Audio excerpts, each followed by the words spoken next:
elephants in the room.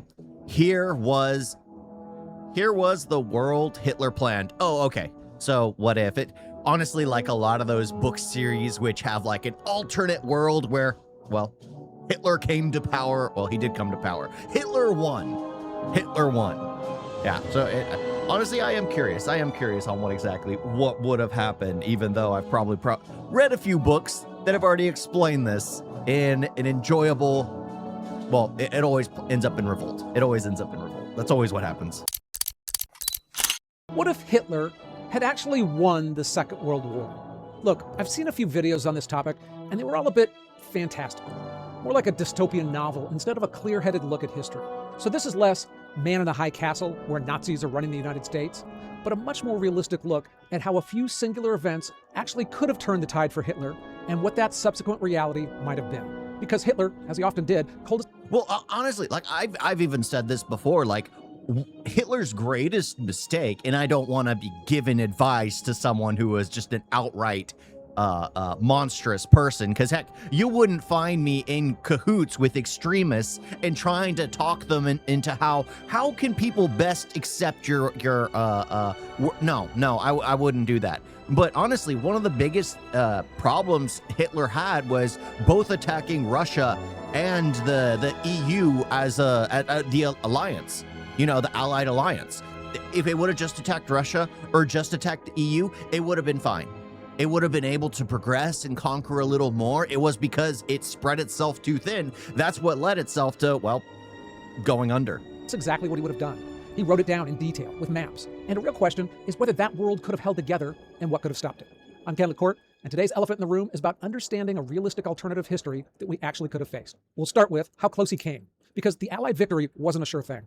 Then, the blueprint he was planning to build on top of a victory. Then we'll look at some of the problems with the Third Reich and how it may have been built to break. Finally, we'll take a look at the America problem, because that stood between Hitler and global domination. So let's first take a look at how close he came to winning the war. I mean, to our modern thinking, the Nazis were doomed from the start, and the good guys were always going to win. And that's a comforting story, but it's just not true. At the very least, there were at least 3 moments where a different decision could have given Hitler all of Europe. Take late May 1940. France is falling faster than anyone imagined. The British army is pinned down on the beach at Dunkirk, and a serious faction inside their war cabinet is pressing Churchill to cut a deal with Germany. The argument had some merit. I mean, Britain was alone. Their army was trapped, and fighting looked like national suicide. If that faction won that argument, the war in the West would have been over before the United States ever showed up. Or September 1940, Battle of Britain. Yeah, because the U.S. was practically a war profiteer at the time, just supplying munitions to whoever was going to pay. Pilots are dying faster than they could be replaced. Airfields are getting hammered. Like, if it wasn't for Japan and the attack on Pearl Harbor, the U.S. probably would have never gotten involved in the war. And like, there are so many things that took that was a factor that led to the problem. That led to the end of like the Nazis. Well, the Third Reich. You know, the constant march and conquering. The whole force is close to breaking. I'm doing good. Germany owns the skies over the Channel, and an invasion of Britain goes from fantasy to something real. Or the winter of 1941, outside Moscow. The German drive on the capital, that had moved forward all autumn. In mid-October, the Soviet government panicked and began evacuating. They loaded up files onto trains. Government buildings were wired for demolition. By early December, German reconnaissance units had pushed to the very edge of Moscow, close enough to see it through field glasses, like 15 to 20 miles from the Kremlin. The entire Eastern Front was balanced on a razor. And Hitler, the same man who came that close, he also made mistakes that saved us. He halted his tanks at Dunkirk and let the British army slip away. He invaded the Soviet Union with Britain still in the fight, which every general since Napoleon could have warned him against. And after Pearl Harbor, he was under no obligation to Japan to declare war against the United States, but he did it anyway. Hitler came terrifyingly close to winning Europe. And if he did, what were his plans? Well, here's the blueprint. The historian Gerhard Weinberg, who wrote an outstanding history of the war, explained Hitler's plans in detail. It ran in phases. Phase 1 was Europe. First, annex Denmark, Norway, Sweden, and Finland as fellow Germanic territory. Turn France, Britain, and Ireland into controlled puppet states, and knock Spain and Portugal down to satellite states. Phase 2 was the real prize, the East.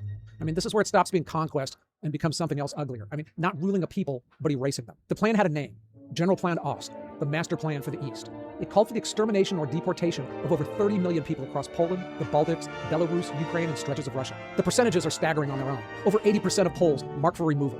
About 75% of Belarusians. Jews were marked for total extermination. The others, they would be deported east or worked to death. Slavs, they'd be pushed east into Siberia or kept as slaves. Then Germans would move in and resettle the emptied land. Running right alongside that was the hunger plan, which rarely gets mentioned and is one of the more chilling things that I've come across in this research. But before we get to that, I want to talk about today's sponsor and professional therapy.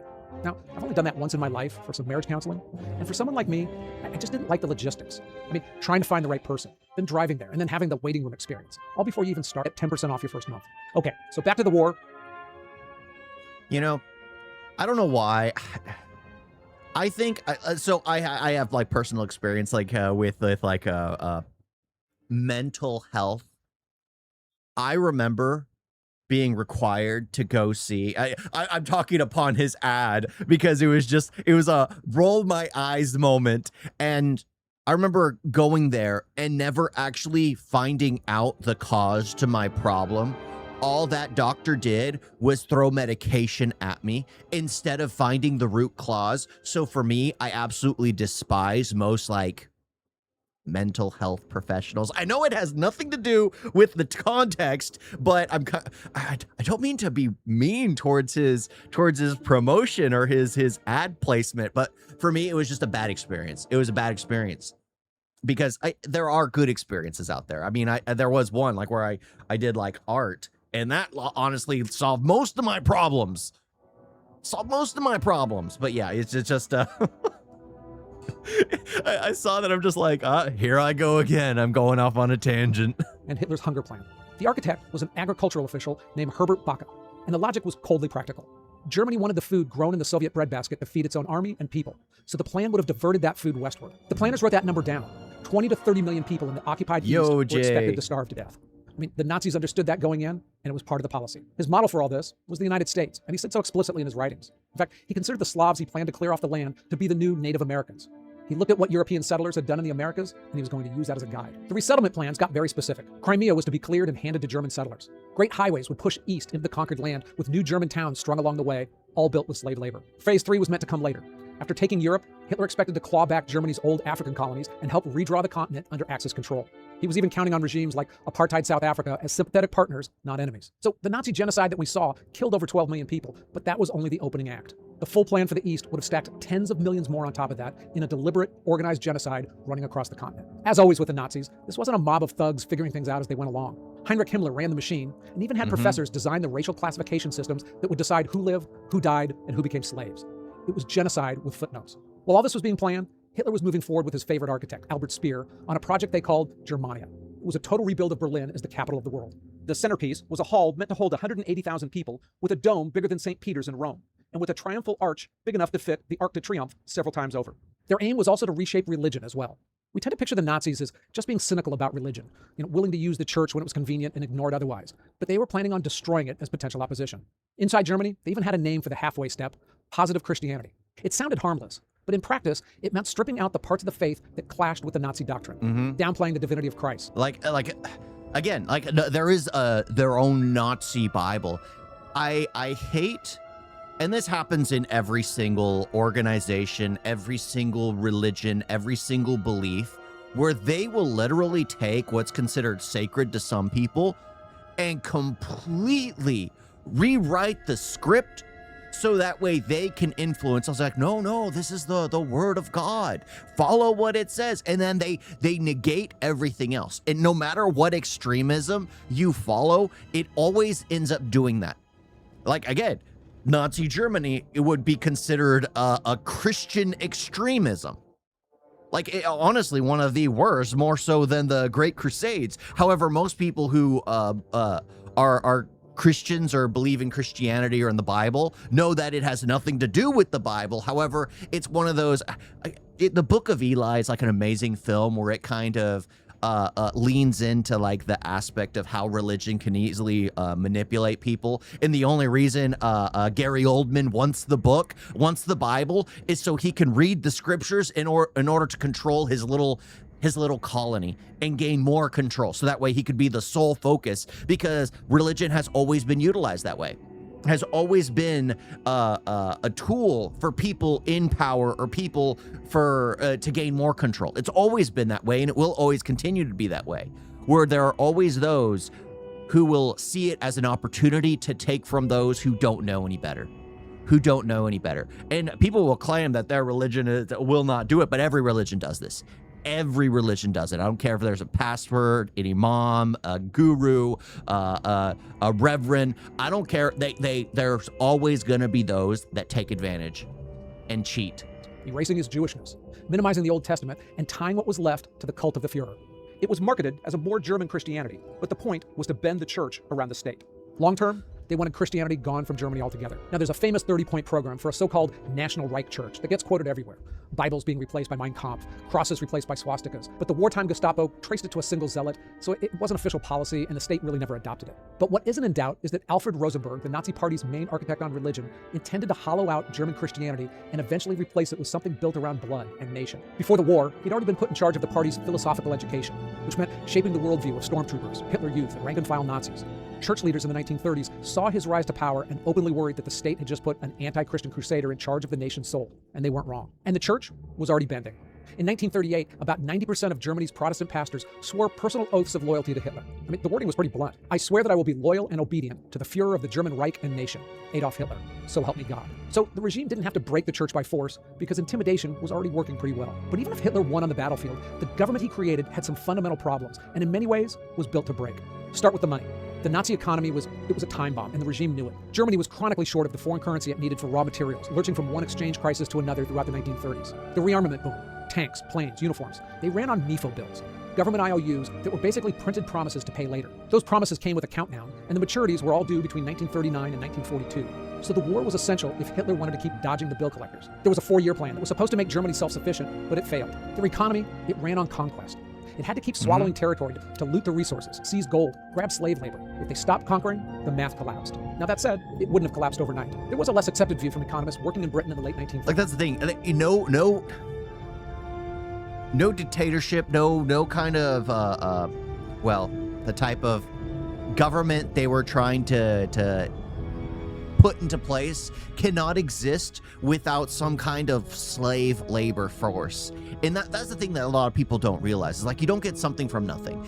Nothing is for free. Eventually, we'll get to a point to where machines will be handling a lot of the menial labor workforces. That there will be there will just have to be systems in place to make sure people just don't die off because they don't have things to do to actually make a living in order to support themselves. But heck, the war machine was all that Nazi Germany really had in order to keep its dream alive. Because the second it stops its momentum, it can no longer fund itself. Can no longer fund himself.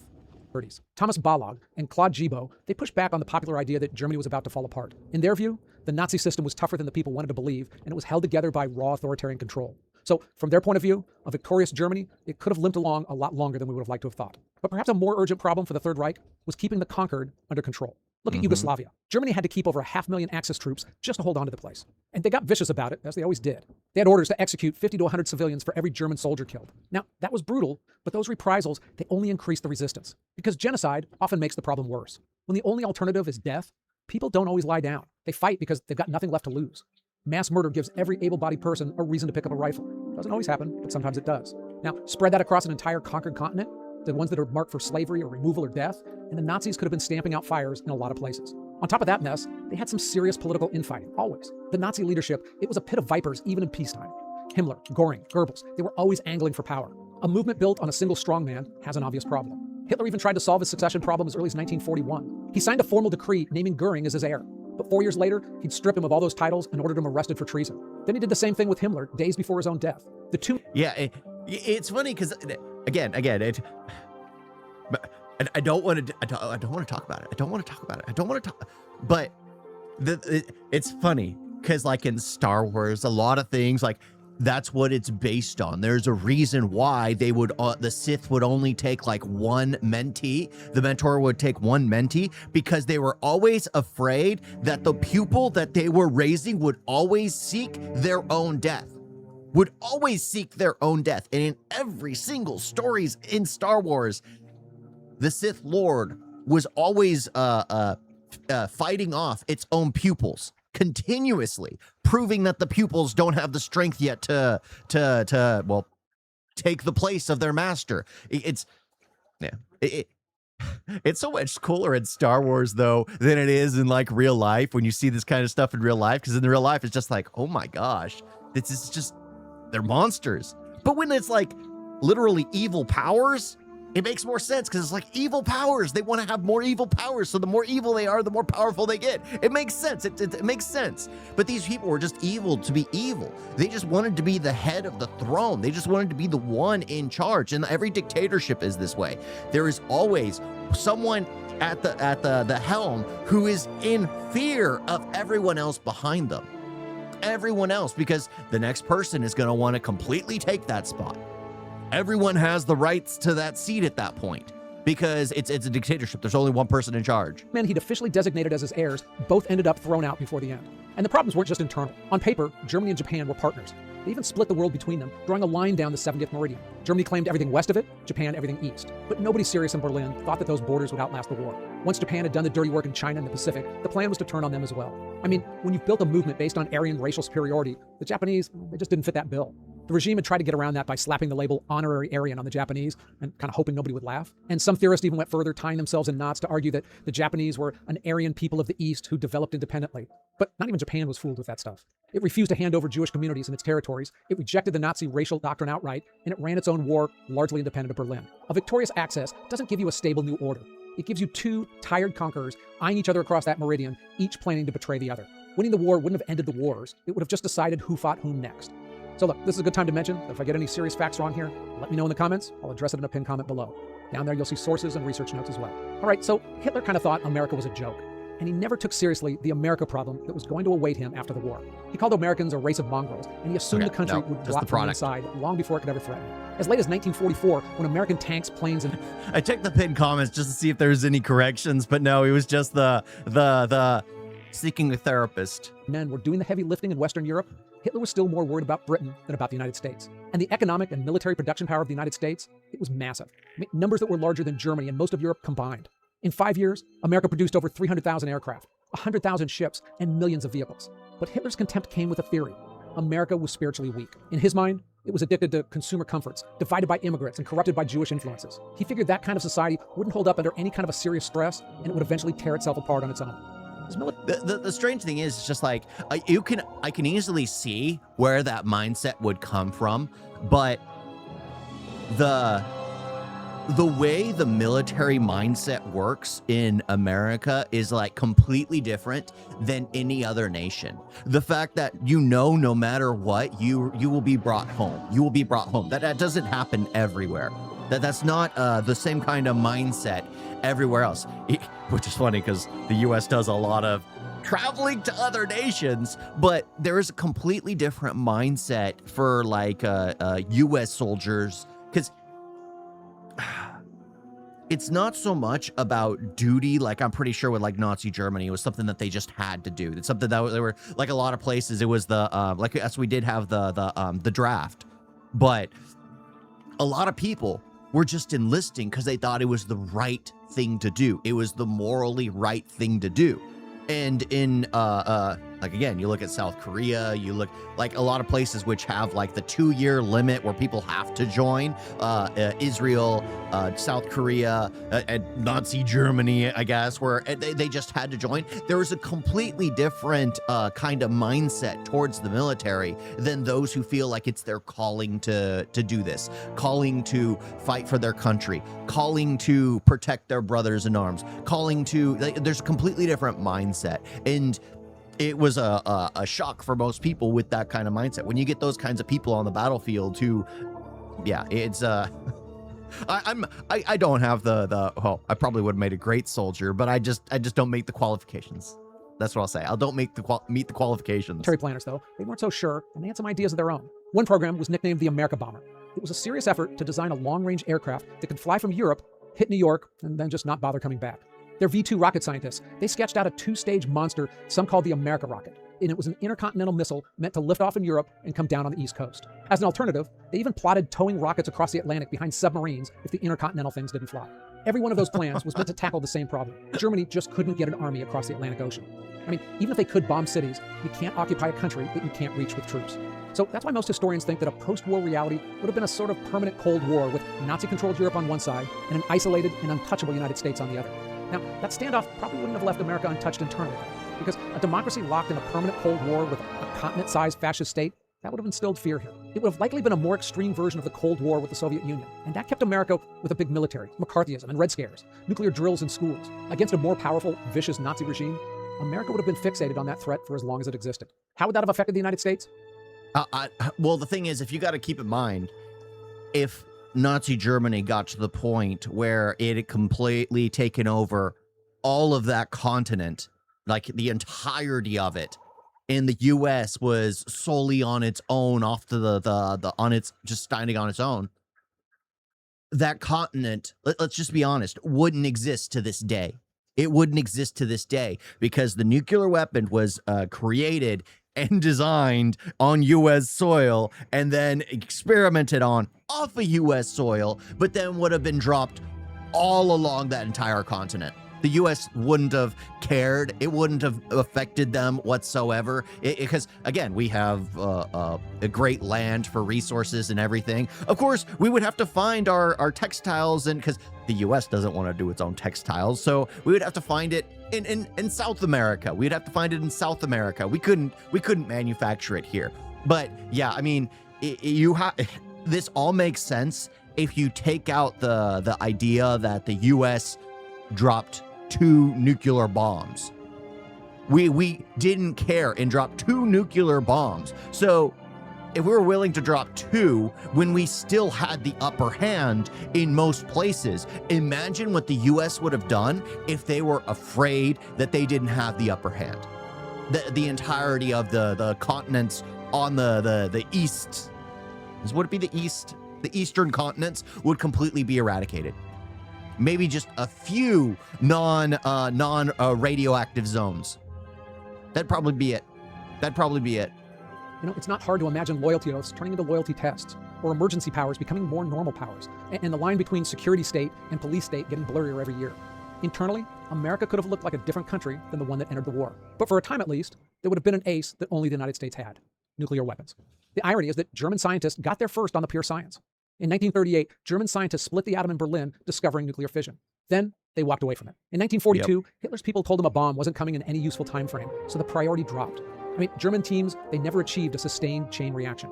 They didn't lose the nuclear race as much as just wander away from it. By 1948, the United States had about 50 atomic bombs. Germany, even in a total victory scenario, almost certainly had 0, at least for a while. So Germany owns the continent, America owns the nuclear bombs. But would they have used them? Well, as we saw in Japan, and I did a whole video on this, the U.S. military, they didn't have the kind of special moral qualms towards nuclear bombs that we have today. There wasn't a whole lot of debate by Truman or the generals. They were happy to have a big bomb to end the war that was killing Americans, and they used it as soon as they could. The only real variable in this scenario is when Hitler's win happens. If it comes early, before the United States is committed into Europe, there's no war left to end with a bomb, and no reason to use one. If it comes later, after years of fighting and thousands of American deaths, Truman probably uses it the moment he can, the same as he did with Japan. That nuclear advantage, though, doesn't last forever. Once Germany builds its own bombs, the U.S. loses its one-sided leverage, and you're back to a stalemate. I came out of this less sure that the Nazis were doomed, and more sure about how much it mattered. So a successful Germany in Europe, look, that wasn't going to last 1,000 years. It just had too many headwinds and problems within it. So that Reich would have collapsed at some point, but that could have been 10 years, that could have been 50 years. And that gap, that means tens of millions of people dead. So doomed eventually isn't the same as being stopped the way it was. What we know is that freedom wasn't inevitable. It got chosen by real people in real moments who could have chosen otherwise. And by most reasonable looks at the past, Germany could have won Europe, but America would have been the favorite to win the century. History has a way of creating questions that sometimes seem obvious until you dig into them deeper. World War II, certainly. And so does the modern Middle East. And there, one thing I could never understand about the war in Gaza was that despite most of them being forced from their homes, not one Arab country ever offered to take in any of their refugees. In fact, it was very much the opposite. Gee, I wonder why. I mean, it has to do with histories in multiple countries over different generations. Oh, that's one interesting way to end it. Like, yeah, of course they wouldn't. Yeah, but it is fascinating because America would have had no issues with dropping nuclear bombs all over. And I don't think Nazi Germany would have been able to keep up because, well, you got to remember the fact that a lot of their scientists that helped the U.S. developed nuclear fusion and the atomic bomb were originally chased out because of the war and made it to U.S. soil. So it's thanks to the war that the U.S. got so much a hand on so much brain power to develop that those warlike capabilities. But at the same time, it's just like it's just a self-fulfilling prophecy, because Nazi Germany would have never been able, even if it took over everything, would have never been able to sustain it, because it's a conquest type of mind state. They can only continue to, because it doesn't have enough infrastructure in itself to live the longevity. It's kind of like the Roman Empire. Every time there was like discomfort with the people was when the emperor wasn't conquesting. But when the emperor was conquesting, the people were happier. The people were happier. It's been like that since for a long time. For a long time. You guys got a video?